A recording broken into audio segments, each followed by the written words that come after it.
You should be aware that casting this spell will legally require me to take your firstborn child, said the witch. But the meaning of take was never defined, so I imagine we can figure out a loophole or two that'd work for you. Please, the woman said with tears in her eyes. Anything.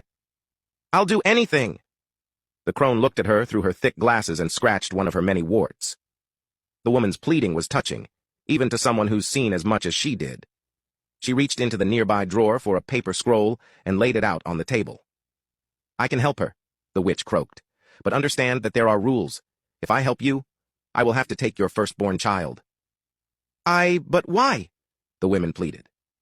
No one quite knows, the witch shrugged. These rules are older than any of us, certainly older than you, young lady. The woman cast her tear-filled eyes at the child in her arms. It was barely crying. It was running a fever so hot she felt as if it could burst into flames any second. She looked back at the witch and nodded. Just save her, she whispered in a hoarse voice. The witch handed her a quill dipped in ink and tapped on the dotted line. The woman took the quill and, after staring at the parchment in confusion, made a small X on the line. Will this do? I can't. It will do. The witch nodded and rolled the paper up. She turned, collected several nearby bottles, and went into the next room, closing the door behind her.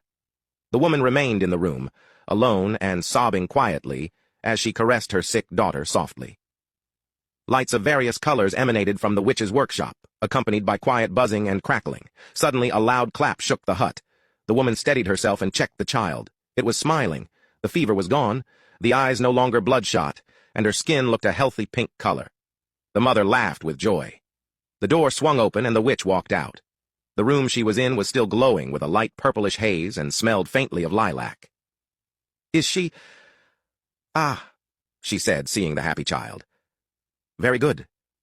She walked closer and inspected both the child and the mother with a careful eye.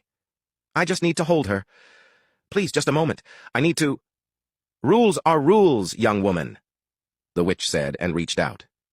The mother, her joy turning to grief once again, kissed her daughter on her forehead and extended her towards the crone, and the witch took her in her arms. She brought her closer to her chest and looked at her. There was a peculiar softness to her gaze, softness one would not expect from a wrinkly old hag. Please, the woman pleaded, raise her well. I beg of you. I beg of... The woman's words were cut short as the witch handed the child back to her.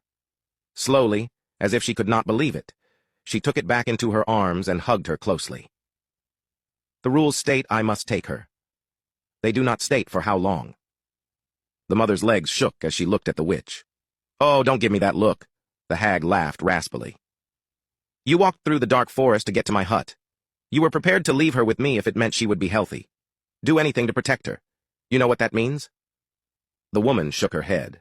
The witch motioned her hand, and the door to the outside magically swung open. A small cat sat on the threshold and observed the people inside with an appropriately disinterested look. The cat will show you a safe way home, the witch smiled, revealing surprisingly clean teeth. Thank you, the mother whispered. She went to the door before turning one more time. Thank you. You'll be a good mother. The witch nodded contently.